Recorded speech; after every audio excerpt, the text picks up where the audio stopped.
우리나라처럼 35를 해가지고 하면 되고 중국의 네. 삼각형 아닌데 무슨 브라질리아부터 왔고 언제부터 북극으로 되겠죠. 그다음에 일본이어가 있으면 중국 땅 내려서 인도 차이나 반도에 인도에 아프리카 영국 이렇게 했다고 가정을 하면요. 이제 포도는 아시다시피 전 세계적으로 가장 역사가 오래된 작물이고 그다음에 세계적으로 재배 면적이 가장 넓은 가수라고 보시면 됩니다. 우리나라에서는 사과가 1등인데 전 세계적으로는 포도가 1등이라고 보시면 되겠죠.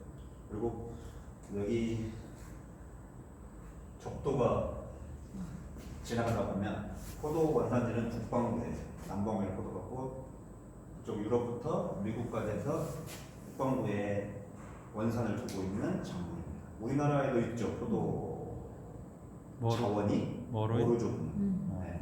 근데 이제 머루 우리나라에 자생하고 있는 머루는 세계적으로 봤을 때 관상식물로 사용해요. 단풍이 좋아가지고 조경수의 단풍을 구경하는 쪽으로 사용하고 우리나라에서는 머루주를 담긴 하지만 판매 무주나 같은 데 약간 판매를 한다고 하면 세계적으로 봤을 때는 거의 뭐 표시도 안 날 정도의 비중을 차지하는 거고요.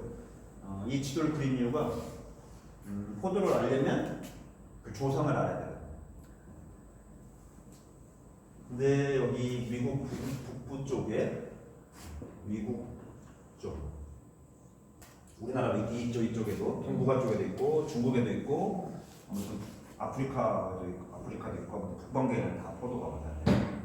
이쪽 카스피해가 이쪽에는 가보겠지만 카스피해를 근거로 해서 이쪽에 유럽 쪽이라고 하죠.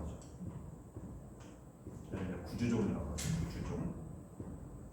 한문으로는 구주, 영어로는 유럽 하니까요. 그래서 크게 두 가지로 시장성 있는, 경제성 있는 포도는 그 두 가지가 있는데요. 중국에도 일부 가시포도라고 해서 그 찔레보다 장가시가 있고 12월 달에 있는 그 눈 속에 졌다는 포도가 있는데 이쪽 지역에서만 재배하고 있고 거의 전 세계적으로 보급이 안 돼 있고요. 우리나라 머루도 마찬가지고요. 근데 이제 미국에서 야생하는 종류들 그리고 유럽 근처에서 자생하고 있는 종류들이 세계적으로 큰 두 부류를 차지하는 것 같아요. 근데 이제 여기 나라에서 먹는 것들은 주로 뭘 먹던가요? 유럽 사람들? 와인. 그렇죠. 와인을 주로 많이 먹고. 근데 미국 쪽은 생식도 하긴 하지만 여기도 생식은 하긴 하죠. 생식도 하긴 하지만 주스나 그런 쪽으로 가공을 하고 와인용으로 좀 적합하지가 않죠. 네. 근데 좀 기후가 추위에 강하고 다습, 여름에 비가 많이 오고 겨울에 춥고 그러니까 우리나라 기후가 좀 비슷한 지역이죠. 그리고 여기서 자생을 하고 여기 있는 자생종, 우리를 치면 뭐 개머루, 새머루, 머머루하고 교배해서 좀 괜찮은 머루가 나오듯이 여기 안에 있는 야생종 중에서 개발한 같은 이제 미국종 또는 미국 잡종이라는 산에 있는 야생종의 머루 중에 좀 열매 굵은 거 있으면 그걸 재배하기도 하고 또 교배해서 또 신품종을 만들고 하는데 미국종, 미국 잡종을 하거든요. 얘네들은 더위에도 강하고 추위에도 강하고 다습 조건에서 좀 강하다는 문제고 유럽종은 이쪽 기후 자체가 지금 지도 전 세계 기후를 탐색할 수 있는 웹이라는 걸 보시면 지금 이쪽은 엄청 지금 춥잖아요. 네. 이쪽은 좀 따뜻해요. 위도상으로 보면 지도는 좀 이상해졌지만 영국 우리나라보다 이도가 훨씬 높거든요. 핀란드 이쪽으로 우리나라보다 훨씬 이도가 높은데도 지금 보면 영상적으로 나타나고 훨씬 더 따뜻해요. 근데 겨울에 더 따뜻하죠. 네. 우리나라는 겨울에 춥고 건조하고 여름에 덥고 비가 많이 오는데 이쪽 유럽 지역 기후는 하간대라고 하죠. 하간대가 뭔 말이에요? 여름에 건조한 지역이라는 거예요. 여름에 비가 주로 많이 안 오고 이맘때 비가 많이 오죠. 그러니까 우리 영국 신사하는 상징이 뭐예요? 중절모에 우산, 지팡이가 생긴다죠. 하루에 매일같이 비가 오락가락 하다 보니까 중절모에 레인코트에 지팡이, 우산, 긴 우산, 우리 골프장 우산 들고 다니는 게 영국 신사의 상징이잖아요. 이런 쪽 영국만 그런 게 아니라 이쪽 유럽 쪽이 그런 기후를 나타내요. 여름에는 비가 안 오고 겨울에 우리나라 눈 오는데 거기 비 같은 거나 자리야 진눈깨비 오고 되고 비가 겨울에 몰아서 그렇죠. 그래서 거기에 적응된 품종이에요. 거기를 원산지로 하고 있고 거기다 적응한 품종이다 보니까 건조에 잘 견디고 비에 약하죠. 얘는 비에 좀 강하고 얘는 비에 약하고. 우리나라는 여름에 비가 집중적으로 오다 보니까 비에 좀 강한 품종이 우리나라 기후에 맞겠죠. 그래서 예전에 재배했던 캠벨 같은 거, 그다음 요즘 좀 남아있는 슈트베리라든가 대전 유성으로 재배하거나 델러웨어라든가 그런 것들이 미국 쪽이나 미국 잡종들이라고 보시면 돼요. 걔네들은 특징이 알이 좀 잘고 그다음에 껍질이 벗겨져요. 빨아먹어야 되거든요. 그리고 혹시향이라고 해서 저는 그 냄새를 안 맡아봤는데 그 여우 오줌 냄새, 여우 냄새라고 하는 거 혹시향이라고 합니다. 그 향기를 가진다고 합니다. 근데 제가 느낄 때는 여우 제가 오줌을 냄새를 안 맡아봐서 모르겠지만 아무튼 새콤한 맛이 좀 있다고 되어 있고 유럽종은 껍질이 잘 안 닿게 되죠. 과육하고 가피하고 분리가 잘 안 되죠. 손으로 까기도 좀 힘들고 입에 넣고 아무리 껍질을 벗기려고 해도 우리 캠벨 먹듯이 그렇게 벗기려고 해도 잘 안 벗겨지는 그런 특징을 가지고 있죠. 그리고 미국종 문화는 열매가 좀 굵고 그다음에 당도가 더 높고 그다음에 향기는 마스카탄이라 해서 일본 사람들은 향수 냄새 같기도 하고 비누 냄새 같다는 거, 샴푸 냄새 같다는 거 하고 아무튼 우리하고는 잘 적응이 안 되는 그런 향기가 나타나고 여기는 좀 새코로만 캠벨 박스 따라오시면 시큼 털털한 그런 향기 나타나요. 그런 특징이라고 보면 돼요. 그래서 재배는 편한데 열매가 잘고 먹잘 것이 없고 맛은 좋고 향기도 좋고 하기는 당도 높은데 알맹이도 굵죠. 근데 우리 기후에는 재배가 힘들죠. 근데 우리는 지금 뭐 육종이라고 품종 개량 역사가 약하잖아요. 매년 안 되죠. 근데 그 일찍 뜬 나라가 일본이에요. 그래서 4개죠. 큰 거. 크게 4개로 나눠요. 몇천 개가 되겠지만 큰 지역을 따면 4개로 나눠죠. 아무튼 일본에서 메이지 유신 금이라고 했는데 해외 문물이 들어가다 보니까 유럽종도 먹어보고 그러다 보니까 이제 유럽종 품질에 미국종처럼 재배하기 쉬운 품종을 만들면 좋겠다 생각을 한 거죠. 그래서 얘하고 교배를 해서 신품종을 만들어요. 북미 잡종, 우주종, 유럽종하고 미국종하고 만든 잡종이라고 합니다. 우리 잘 아시는 거봉이나 NBA나 걔네들이 일본에서 예전에 거의 100년 가까이 되네요. 1920 몇 년도 이렇게 개발 시작했으니까 얘네들이 개발했죠. 거봉은 아시다시피 4배체죠. 배수체가 포도를 보통 2배체, 3배체, 4배체 있습니다. 뒤에는 염색체 안에 염색체 숫자가 더 많고 염색도 크고 생육도도 크고 4배체가 더 크다는 얘기죠. 2배체는 일반적인 조그만 크기라고 하면 4배체는 더 열매가 크고 그렇죠. 2배체하고 4배체 중간에 3배체는 그 씨가 안 맺죠. 무액종입니다. 3배체는 무액종이고 20채가 있어요. 20채. 제가 지금 정확히 기억이 안 나는데 2배체 EM에 71이던가 몇이던가 아무튼 그것보다 숫자 하나가 더 맞거나 하나 적거나면 씨가 안 생겨버려요. 짝수가 돼야 되는데 하나가 빠져가지고 곱하기 2나 곱하기 4니까 짝수가 돼야 되잖아요. 근데 염색체가 짝수가 되고 홀수가 되면 씨가 안 생기는 특징을 가지고 있어요. 우리 먹기로는 씨 없는 게 편하겠죠. 이 수체하고 이 3배체는 씨가 없어지는 특징을 가지고 있어요. 그런데 이 호주 쪽 대부분 미국도 영국에서 이민? 좋게 하면 이민이고 아무튼 이주. 좀 그렇고 호주도 죄수들 보낸 걸로 알려져 있죠. 공부로 간 것보다도 영국에서 골치석 보이는 애들 다 쫓아내고 만든 건데 그러다 보니까 미국에서도 유럽에서 갖고 온 품종들이 있고 유럽에서 넘어간 사람들이니까 여기도 유럽에서 가져간 품종이 있었겠죠. 여기는 재배를 하고 있는데 일본에서는 캠벨을 재배를 많이 하다 보니까 자연적으로 캠벨에서 4배체 생긴 품종이 개발이 됐어요. 발견이 됐어요. 서건조성이라 가지고 캠벨 포도를 딱 재배하는데 어느 한 나무 한 가지가 일반 캠벨보다 크게 열리는 가지가 나온 거죠. 그래서 걔를 따로 번식해서 서건조성이라고 품종을 만들었는데 일반 캠벨보다 알맹이가 굵고 열과 좀 심하고 알맹이가 엄청 크죠. 그리고 유럽 종계 로자피란 품종이 있는데 로자피란 품종에서 호주에서 센타니아라고 청포도 4대체가 발견이 됐어요. 일본에서 이 센타니아라고 서건조생하고 가지고 교배를 한 거죠. 4대체 교배를 해서 거봉이라고 품종이 나옵니다. 거봉을 가지고 거봉 씨를 심는다든가 거봉하고 다른 품종하고 교접을 해가지고 피오네 지금도 많이 재배하고 있죠. 피오네라든가 얘네들을 가지고 다양한 대립종 품종들을 만들게 됩니다. 일본에서. 네. 여기는 실제적으로 유럽종은 우리 기후에는 거의 안 맞죠. 우리 기후에 재배하기는 좀 유럽종들도 재배한다는 게 이집트 쪽에서 재배하거든요. 이집트는 실제적으로 지도를 보면 족도 약간 이거든요. 족도인데 이집트에서 재배하고 있는 머스카도고 알렉산드리아라고 해서 여러분들께서 포도 재배 책자나 그런 데 보면 온실 품종이라고 알려져 있고 그 가운데 하우스면 가운데 주간만 쭉 있고 포도가 양쪽으로 걸려가지고 포도송이만 달리고 있는 극만생종 품종이 있어요.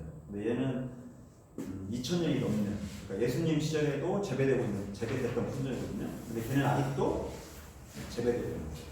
2000년 이상 재배되고 있는 품종인데 당도도 높고 하는데 극만생종이고 여기 사막 지역에서 재배하다 보니까 우리나라는 온실에서만 일반 하우스도 아니고 완전 비가림에서 좀 일부 재배를 하고 있어요. 고급 품종으로 알려졌죠. 머스카도고 알렉산드리아가 순수 유럽종 우리는 일부 이제 하우스에 재배를 하고 있어요. 그래서 유럽종 피가 들어가거나 얘네들 재배하려면 비가 좀 안 오거나 아니면 추운 지역에서 겨울에 매물 묻어줘야 되거나 추위에 약하니까 여기 겨울에 따뜻하고 여기 추우니까 여기 피가 들어간 데는 내한성이 약하죠. 추위에 약하다는 거죠. 네. 비에도 약하고 추위에도 약하고 얘는 비에도 강하고 추위에도 강한데 대신에 알맹이가 작고 품질이 좀 떨어지고 그래서 얘를 중간으로 만들어도 얘보다는 좀 강하고 미국 종보다는 좀 약하고 그런 거죠. 거봉원이나 뭐 MBA나 그런 거 보면 그리고 가장 그 특징이 우리 이제 병해충을 봤을 때는 포도가 가장 문제되는 병이 녹균병 유럽종에 발생해요. 미국종에는 발생 안 하죠. 캠벨에서는 녹균병이 현재까지는 안 생겨요. 녹균병 저항성 품종이에요. 캠벨이라는 품종은. 캠벨을 거봉이나 요즘 뜨고 있는 샤인하고 같이 심어놔도 캠벨 품종은 녹균병 자체가 안 생겨요. 다른 품종 생겨요. 왜? 내병성 품종이에요. 종자 자체가 그 병에 안 걸리는 품종이에요. 근데 이제 얘네들은 또 반대로 갈반병이 잘 생기죠. 장마하고 지고 나면 이빨에 다 단풍 들고 나는 그런 병이 생기고. 근데 오히려 또 유럽종은 갈반병이 좀 강한 병이라고 되고. 그래서 이제 어쨌든 구매 접종이 됐고 최근에 나온 품종들을 하려면 기본이 이제 비가림이었죠. 유럽종을 재배하려면 화관되니까 우리 여름에 비가 안 오게 하려면 비가림이 돼요. 기본적으로 유럽종 피가 들어간 품종들을 재배하려면 비가림이 되죠. 비가림 안 하면은 비가 잘 안 오죠. 많이 안 오죠. 우리나라도 지도를 보면 이쪽 제주도를 비롯해서 이쪽 남해안 이쪽으로가 강수량이 엄청 많죠. 다른 지역은 한 1200에서 1300mm 정도면 이쪽 제주도나 이쪽에서는 1600, 1800mm 정도거든요. 그다음에 그런 쪽에서는 포도 재배가 좀 힘들다고 봐야겠죠. 비가림을 해야 되고 노지에서 봉지 재배로는 좀 힘들죠. 캠벨도 예전에는 다 노지에서 재배했잖아요. 근데 요즘에 이제 환접병이라든가 열매 익을 때 열과라든가 그렇기 때문에 이제 비가림을 많이 돌려줘서 그렇지. 좀 뭐 70년대, 80년대만 해도 다 노지 재배였죠. 네. 근데 요새는 웬만한 지역이 다 비가림대로 간이 비가림, 노지 비가림이라고 해서 그렇지 노지는 거의 먹기 힘들죠. 네. 아까 뭐 김천만 가도 예전에 가면 들판이 전부 포도밭이었는데 뭐 비닐가 안 보이는데 요새는 하우스 비가림이거나 아니면 노지 고랑고랑하는 그런 비가림을 다 설치하게 되죠.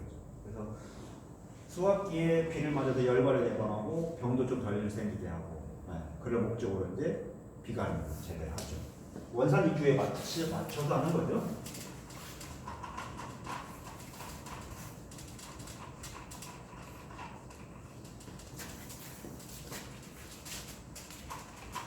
지금 캠벨 재배 교육, 캠벨 고품질 교육 그런 거 거의 없죠.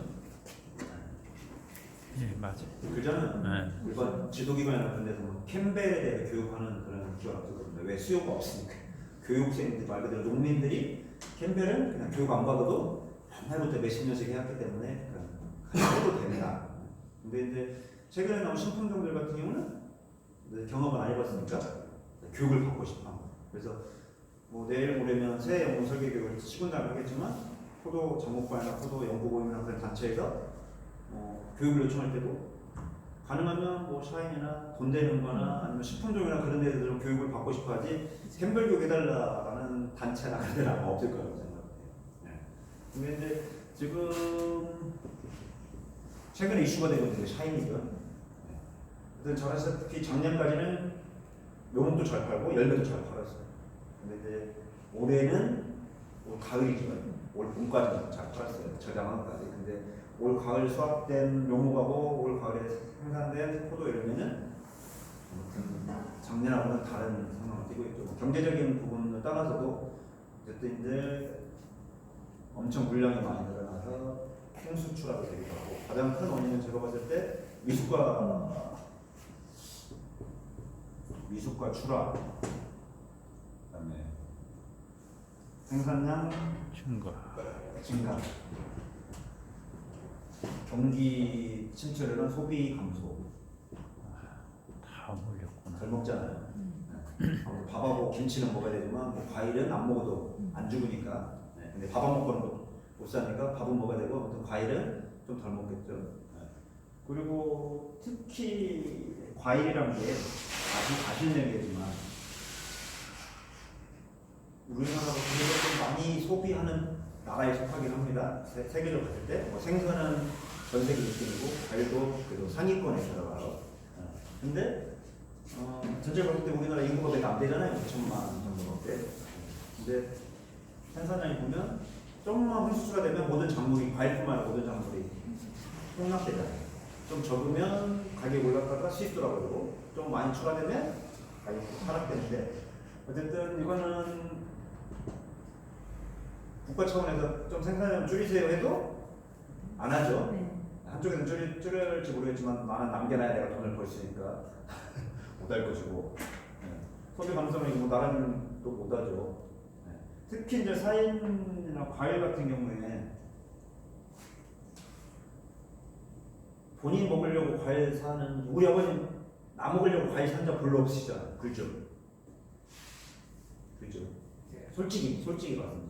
저도 우리 아버님보다 좀 젊은 편에 파는데 저희가 가수 농사를 지어서 그런가 몰라도 귤은 사 먹어요. 귤 농사를 안 지니까 가격도 저렴하고 먹기도 편하고 애들한테 줬을 때도 애들도 편하게 먹고 뭐 안 깎아줘도 애들이 먹을 수 있으니까 그냥 대중적인 과일이다 보니까 귤은 사 먹어요. 근데 뭐 사과를 좀 다른 가수들은 농사를 지니까 사 먹기가 좀 그런가 몰라도 사는 층을 보면 소비층을 보면 대부분 다 자식 주려고 또 다르게 얘기하면 새끼 주려고 사지 부모 먹으려고 본인 먹으려고 사는 경우가 있고 근데 내가 우리 부모님 사드리려고 샤인을 산 적은 있어요. 그러면 우리 자식 먹으려고 샤인 산 적이 있지만 내가 먹고 싶어도 샤인 산 적은 없거든요. 내가 나 먹으려고 귤은 샀어도 근데 어쨌든 과일 시장 자체가 고급 과일 같은 거 특히나 이렇죠. 선물 아니면 고급 과일은 선물용 내지는 우리 자식들을 위해서 주는 걸 뭐라고 표현할까요? 아무튼 그런 용도로 더 소비가 많죠. 네. 근데 미숫가 출하에서 애들이 안 맛있다고 하게 되면 안 사겠죠. 한 송이를 그 자리에 다 먹어버려야 되는데 반쯤 먹고 남겨놓고 그러면 그 사준 엄마도 조금 이거 안 좋아한가? 그건 안 사겠죠. 잘 먹고 맛있어요 또 사주세요 그래야 또 사게 되는 거지. 반쯤 남겨놓는다고 그럴 경우에는 그 다음에 소비를 다시 안 사게 될 거야. 그러니까 복합적으로 엮어진 거겠죠. 근데 샤인은 캠벨하고 안 된다. 내일 옥천이라든가 영동, 김천, 상주 그런 지역에서는 캠벨이나 어봉이나 그걸 하시던 분들이 샤인을 심으면 좀 이해하겠죠. 근데 제가 그쪽 지역에서 교육을 해보면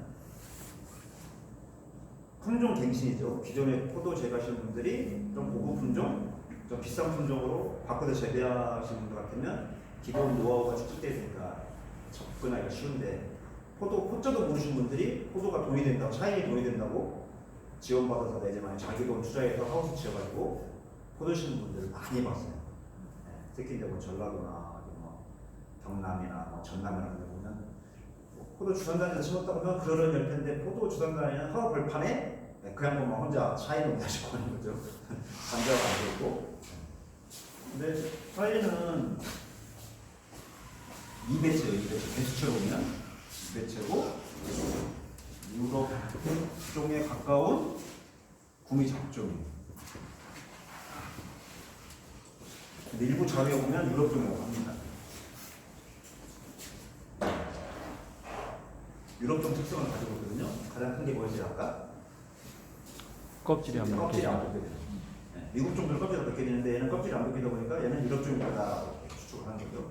네, 그리고 지배인체에서 열매가 크니까 사배체 아니야? 그렇지만 염색체를 제거하면 2배체. 유럽 종에 가까운 구미 잡종입니다. 왜 그러냐면 유럽 종들은 이 뒷면을 보면 털이 없이 반들반들해요. 이 뒷면이 반들반들하고 미국 종들은 이 뒷면에 잔털이 있습니다. 빌려져서 잔털. 그걸로 구별하시면 돼요. 미국 종하고 유럽 종하고 섞인 거나 뭐 유럽 종 피, 미국 종 피가 들어갔다 안 들어갔다 그런 구별할 때는 포도 이 뒷면을 딱 보면 심었어요 새로 그래가지고 열매 열기 전이다 하더라도 노목이 되는 딱 보면 뒷면을 보면 털이 보인다면 미국 종 피가 들어간 구미 적종이다 보시면 되고 반질반질하다 그러면 얘는 그냥 100% 유럽 종이다 보시면 돼요. 털로 구별해서 있는데 아무튼 구미 적종이 왜? 수트변이라고 하는 미국 품종, 미국 잡종 품종이 혈통으로 들어가거든요. 머스카도브 아까 얘기했던 이집트의 주요 품종이 머스카도브 알렉산드리아하고 백남하고 수트변하고 고베대 품종입니다. 그래서 미국 종 피가 들어가 있어요. 그래서 혈통을 따지면 75% 유럽 종에 미국 종 25%. 피를 혈통을 분석해 보면 유럽 종 피가 75%를 차지하고 미국 종 피가 25%를 차지하고 있는 그런 품종이라고 보시면 돼요. 그러니까 유럽 종이라고 하기는 그렇고 미국 종 피가 섞인 유럽 종에 가까운 품종이라고. 그래서 유럽 종에 가까우니까 어떻게 될까요? 아까 녹균병 있었겠죠, 녹균병. 그리고 유럽 종들 보시면 최근에 여러분 사파이어 제거하신 분 계시죠? 가지포도 사파이어 해가지고 뜰주가 손가락포도 제거하신 분 계시면 얘는 이제 순수 유럽 종이죠. 샤인하고 사파이어하고 딱 비교를 보시면 이 뒷면을 딱 보면 사파이어는 빨리빠지라고 샤인은 하얀 털이 있죠. 여기서 너무 오래 심어가지고 열매 없어도 이게 사파이어 나무인지 샤인 나무인지 구별하시죠. 내가 두 가지 심었다고 가정을 하면 열매가 없어도 내가 여기다 심었나 여기다 심었나 헷갈릴 경우는 아주 입만 봐도 구별이 가능하죠. 그리고 또 보시면 아시겠지만 화관대도 자란다 했죠. 거기가 또 겨울에 따뜻해요. 그래서 우선 특징이 배들 감각이 없어요. 유럽 종들. 세력이 세다고 표현할 때 있죠. 그러니까 가을이 돼서 둥숙이 되고 가지가 둥숙이 되고 겨울 준비를 해야 되는데 유럽 종들은 계절 감각이 없어서 그냥 내일 모레 서리가 내린다고 해도 가지 둥숙이 안 되고 계속 막 자라는 거죠. 미국 종들은 한 추분만 지나면 벌써 이파리도 단풍 들기 시작하고 겨울 준비가 일찌감치 시작합니다. 근데 유럽 종들은 내일 모레 서리 온다고 내일 모레 상강인데도 계속 순이 막 뻗어나가고 있어요. 그런 차이가 있어요.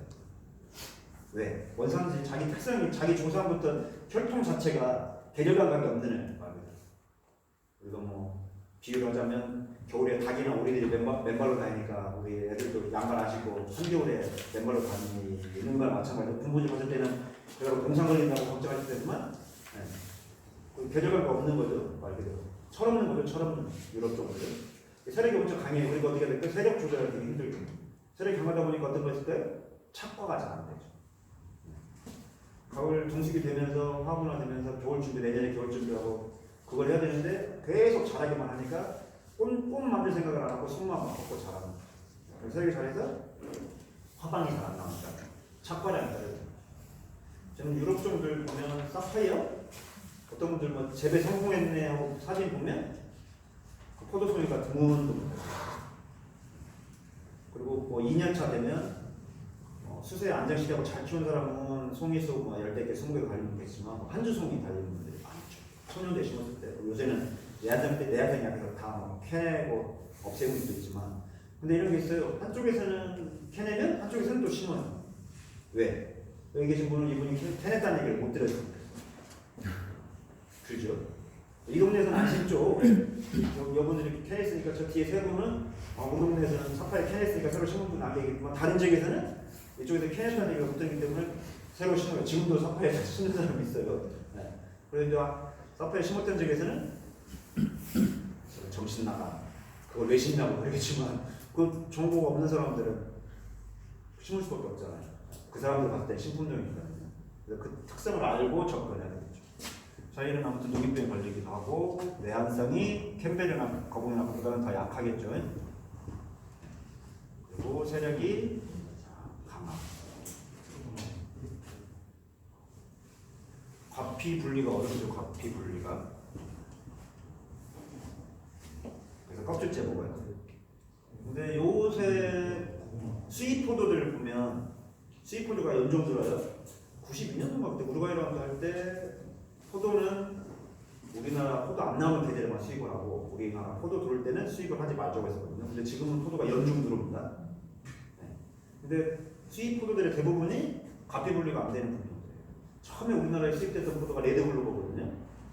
거봉처럼 생겼는데 약간 감지 않고 뿔고스름한 색을 띠는데 껍질이 안 벗겨져 있는 거예요. 드셔보셨을 거예요. 결혼식장 가면 뷔페 거봉처럼 나온 포도들이 대부분 레드글로브인데 남미 쪽에 칠레나 페루나 남미 쪽에 재배해서 들어가는 거죠. 미국에서 개발한 품종인데 근데 걔네들 껍질을 안 먹었거든요. 그래서 처음에는 어땠을까요? 우리에 안 맞았었죠. 우리나라에 지금까지 재배했던 품종들은 다 쪽쪽 빨아먹는 품종인데 얘는 빨간이 안 나오고 껍질도 잘 안 까지고 어쨌든 이상했었어요. 그리고 그때 초기에만 해도 우리나라에서 우리나라 포도도 경쟁력이 있다. 왜? 안 먹히니까. 근데 지금 30년 됐네요. 우루과이가 92년도면 22년, 30년 지나고 나니까 지금 어때요? 껍질 있는 포도보다는 껍질 벗겨지는 품종보다는 껍질 안 벗겨지는 품종이 더 대세를 차지하고 있죠. 껍질에 영양이 많다고, 껍질에 먹어야 좋다고 하고 그랬죠. 비가림 재배하고 봉지 재배하고 하다 보니까 농약이나 그런 걱정보다는 껍질째 먹어야 좋다고 그랬죠. 그래서 씨가 문제였죠. 레드글로브는. 근데 최근에 나오는 씨 없는 품종들이 많이 나와요. 그래서 지금 우리 주 소비층 청소년이나 애들 같은 경우는 껍질째 먹고 씨앗도 없고 한 품종들이 주로. 그러니까 사주는 엄마들도 껍질째 먹고 씨 없는 품종을 사는 것이고 먹는 애들도 특히 이제 요즘 음식물 쓰레기 때문에 포도 먹고 껍질 나오지 씨 나오지 뭐 나오지 그럴 텐데 껍질째 씨도 없는 품종 먹게 되면 쭈거리만 쓰레기로 나오고 쓰레기가 엄청 적잖아요. 애들도 좋아해. 쓰레기도 안 나와. 일반 사과배, 저도 사과배라고 합니다만 사과배는 저희들도 대학생들인데 못 먹어요. 엄마 아빠가 깎아주다가 쪼개줘가 해야만 먹어요. 근데 이 포도 껍질째 먹는 포도 한 줄 딱 넣으면 어떨까요? 그냥 다 먹죠. 그래서 과일 소비가 우리 사과배는 제사예요. 방울토마토나 포도나 귤이나 지선으로 깎아먹고 하는 것들은 자가 소비용이라고 왜 되죠?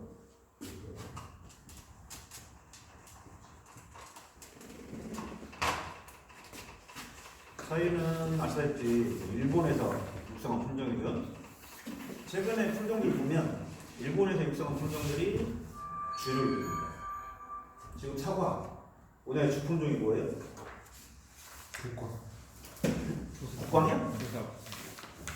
국광은 60년대, 70년대였지만 지금 부산. 국광은 이제 미국에서 들어온 품종인데 지금은 후지 부사죠. 부사. 네. 부사가 우리나라에 가장 많고 전 세계적으로도 가장 많이 재배하는 품종이 부사예요. 왜? 중국에서 가장 많이 재배하다 보니까 중국이 땅대가 넓어서 중국에서 1등이면 전 세계 1등이에요. 왜? 중국이 과학부의 재배면들이 전 세계 1등이다 보니까 거기서 많이 재배하면 아무튼 전국 1등이야. 중국 1등이 전 세계 1등. 그런데 어쨌든 사과 지금 후지 홍록 빼고 스가고 아울이라고 하죠. 그 다음에 황금사과라고 하는 시나몬 골드니, 시나몬 스위트니 전부 일본 분이에요. 배. 배 친구는 가장 많이 재배하는 배가 뭐예요? 친구죠. 친구. 네, 친구도 1920년대 거봉하고 거의 역사가 비슷하지만 좀 오래전에 일본에서 개발한 품종. 지금 없어졌지만 장신나 그래서 금천추 그런 몇 년 전까지 1, 2, 3등 했던 품종들은 전부 다 일본에서 재배했거든요.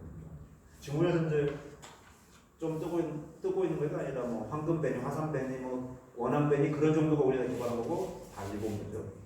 네. 그 포도 얼마 전까지 가장 1등이 캠벨이었어요. 캠벨이 미국 종자예요, 미국 종자. 그 다음에 2등이 거봉. 거봉 일본 품종이에요. 근데 요새는 샤인이 따라 먹었죠. 포도까지 다 귤은 말할 것도 없고요. 제주도에서 제가 본 귤, 한라봉, 황금랑 내장 이름만 그렇게 바꿨지 원래 그러면 전부 일본 품종입니다. 그래서 왜 그럴까요? 우리는 일본용을 그렇게 하면서 일본 품종을 왜 그런 것 같아요? 일본 애들이 우리나라 걸 다 가져가서 그렇지. 가져가지는 않았죠. 근데 문화재나 뭐 그런 건 가져갔겠지만 식량이나 그런 거, 나무나 뭐 그런 건 가져갔겠지만 열매의 품종들, 과일이나 그런 것들은 가장 큰 게 이제 기후가 비슷하잖아요. 일본하고 우리가 기후가 비슷하니까 우리나라에 가장 잘 맞을 일본 품종이 미국 종자 갖다 심고 뭐 프랑스 종자, 독일 종자 갖다 심어봤자 우리 기후에 잘 안 맞아가지고 맛은 좋을지 모르지만 수확이 안 된다든가 병이 약하다든가 해가지고 재배하면 값을 못 느끼는 거죠. 값어치가 없는 거죠. 그 나라에 없어요. 외국에 다 외국도 품종들인데 그 우리나라 기후에 일본하고는 같이 태풍도 있고 여름에 뜨겁고 겨울에 춥고 눈도 오고 막 그런 기후가 비슷하다 보니까 적합하다는 얘기죠. 일본 품종도 많지만 일본 품종이 우리나라에 적응이 안 되는 것은 뭐냐면 육질 차이. 한국 사람은 좀 아삭아삭한 걸 좋아하는데 일본 사람은 무는 걸 좋아하죠. 메론 같은 거 보면 우리는 참외처럼 좀 아삭아삭, 달고 아삭아삭한 걸 좋아하는데 일본은 흐물흐물한 걸 좋아해요. 열매도 일본에서 개발한 품종이 우리나라에 맞으려면 어쨌든 우리나라 입맛에 맞는 아삭아삭하다든가 육질이 우리 취향이 맞아야 되는데 일본 애들 취향에 맞는 흐물흐물하고 육질이 부드러운 것들은 그 나라에서는 잘 맞았다는 건 모르지만 우리한테는 안 맞는 거예요. 그래서 일본 품종 중에서도 우리 입맛에 맞는 품종들이 우리나라에 딱 적합해가지고 맞아떨어지는 거죠. 샤인도 그렇죠. 기존의 고급 품종 유럽종을 재배하려고 했더니 우리 기후에 안 맞아요. 근데 일본에서 일본 기후에 맞게끔 개발하는 거니까 우리 기후에 그래도 어느 정도 맞는 고급 품종이 된 거죠. 근데 최근에는 종자 전쟁이죠. 종자 전쟁. 예, 동작. 우리 아버님께서 우리 것을 많이 가져갔다고 하지만 예전에는 전 세계적으로 그냥 오픈됐었어요. 서로 보조를 했어요. 우리나라가 전쟁 끝나고 60년대, 70년대 그런 때는 외국에서 막 종자를 줬어요, 우리한테. 가수 묘목도 사오는 게 아니라 그냥 줬어요. 후진국이니까 심어서 먹으라고 줬는데 요새는 안 주죠. 노엘티 나중에. 로열티도 로열티지만 돈 주고도 안 팔아요. 최근에는 국외 반출, 일본에서 말해서 국외 반출 금지라고 해서 전에는 일본 가서 묘목 돈 주고 사오면 됐거든요. 모르게 훔친 걸 떠나서 돈 주고 정상적으로 사도 됐어요. 근데 지금은 그날에서 제가 일본 가서 샀을지언정 갖고 오면 안 돼요.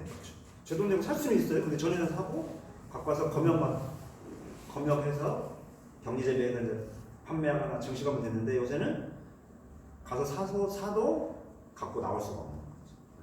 이렇게 법이 바뀌었어요. 그리고 다른 나라에 안 줘요. 돈 주고 사든지 아니면 돈 줘도 안 파는 거죠. 혼자 전쟁이 우리만 갖고 있어요. 특히 샤인 볼까요? 일본에서 개발했어요. 아시다시피 2007년도에 개발 착수해서 2012년도에 등록을 했다고 하는데 우리나라는 일본하고 차이점이 제가 일본 과수원 돌아다니고 한국 과수원 보면 기후는 비슷한데 그죠? 태풍도 같이 몰아오고 나고 장마되고 겨울에 눈도 많고 그런 것이 있는데 차이점이 있어요. 거기는 화산 섬나라고 우리는 대륙에 붙어 있는 나라들. 그러니까 크기 차이 있어요. 제주도 가보시면 제주도 보셨겠지만 우리 육지역하고 다르죠. 우리 육지역은 뭐 자갈도 섞여 있고 그다음에 뿌리를 작업을 하다 보면 좀 작도층이라도 작물 뿌리가 뻗어가는 부분 이상을 파면 딱딱한 암반 내지는 경반처럼 딱딱한 흙이 나오거든요. 근데 일본 땅은 화산 서부다 보니까 화산 땅이다 보니까 파도 고운 황토 땅도 아니고 모래 땅도 아닌 그런 화산의 토. 그러다 보니까 작물 뿌리가 깊게 뻗어갈 수 있겠죠. 우리는 깊게 못 뻗는데 일본은 깊게 뻗어갈 수 있어요. 우리나라는 어떻게 심을까요? 베개 심죠. 밀식을 하는데 일본은 되게 소식을 아주 드물게. 그래서 뭐 포도 견학하신 분들은 보셨겠지만 우리나라는 300평 시발을 하면 보통 평당 한 주 내지는 두 평이 하나 하니까 100주에서 105주 심거든요. 근데 일본은 300평이면 세 나무에서 한 6나무. 그리고 한 나무 가지고 50평 내지는 100평을 커버를 시켜요. 같은 품종인데 샤인을 심어도 마찬가지예요. 그 묘목이 덜 들어가고 좋겠네요. 네? 오히려 묘목이 덜 들어가고 좋겠어요. 덜 들어가니까 좋긴 하겠지만 1년 안에 다 못 크잖아요. 생산량이 좀 지금. 네. 1년 안에 다 못 크니까 죄송합니다. 조금 하나갈 거예요. 우리는 어때요? 1년 차에 다 염나무가 가가지고 내년에 다 열매를 붙여야 돼요. 그죠? 목표가. 네. 근데 일본은 차근차근. 성격은 중국이 차근차근 천천히인데 농사짓는 건 일본이 중국 성격을 닮았죠. 그래서 포도 하나 심어놓으면 우리는 걸음 목tem이라고 아무튼 막 사방팔방 많이 뻗게 해가지고 내년부터 열매 붙일 생각을 하는데 일본에서는 올해는 이만큼, 내년에는 저만큼 하다 보니까 어때요? 심는 것도 많이 안 심어놓고 천천히 가니까 수확량이 별로 안 나오겠죠. 우리나라는 베이지 베개에 막 1.5m 간격, 3m 간격 꽂아놓다 보니까 내년부터 배수이 붙기 시작하고 그 다음에는 정상적인 수확이 가는 거예요. 그 수확량 차이가 일본이 먼저 심기 시작했는데 거기는 한 나무, 세 나무, 다섯 나무 그렇게 심고 있는데 우리는 뭐 100주, 200주, 500주 막 그렇게 심고 거기는 이제 커나가고 있는데 우리는 3년 차면 막 차떼기로 나오죠. 동남아나 중국이나 우리나라 수출하고 있는데 일본 아직 수출 물량도 많지 안 나오는 자기네 먹을 것도 잘 안 나오는데 수출할 물량이 어디 있겠어요. 우리는 아무튼 비싸도 못 먹으니까 그 돈 많은 사람들 상대로 수출까지 하는. 일본 사람들이 해외 나갈 때 보니까 어디서 본 건데 한국에서 재배해서 파네. 우리가 중국에서 우리 뭐 친구배가 일본 품종이긴 합니다만 친구배는 한글로 써가지고 꽃감을 한글로 써가지고 메이드 인 차이나인데 포장은 한글로 포장해서 한국 제품인 것처럼 팔고 있는 거 보면 기분 나쁘잖아요. 근데 일본 지기 세금으로 만든 품종을 가지고 한국에 등록이 있으니까 어떨까요? 엄청 기분 나쁘거든요.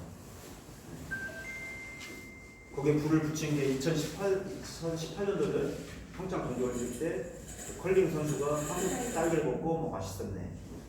한국 딸기 맛있어요. 그러다 보니까 이제 일본에서 그 딸기는 일본 딸기다. 일본 딸기 갖고 교배했으니까 일본 딸기 갖고 있죠. 근데 모든 작물은 일본 품종이 없죠. 일본도 그 딸기 자체가 다 외국 딸기 원산지가 칠레인데 다 외국에서 조교 와서 이제 교배를 한 거지. 뭐 지기 나라에 원래부터 있던 게 있어요. 뭐 사고도 그러잖아요.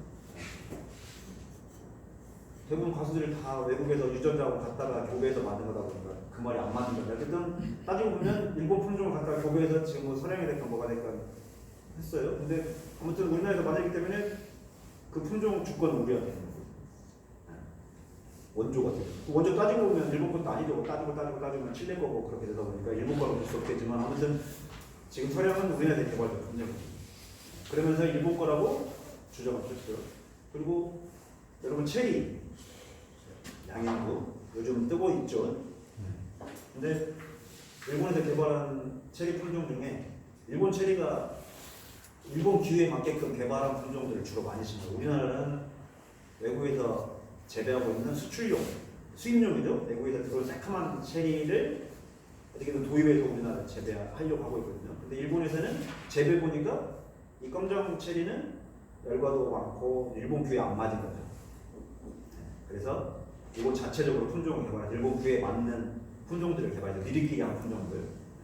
근데 이제 최근에 홍수공이라고 하는 품종이 육질이 단단하고 열매도 크고 수출도 가능하거든요. 근데 그 품종을 갖다가 호주에서 재배를 해서 세계적으로 수출하네요.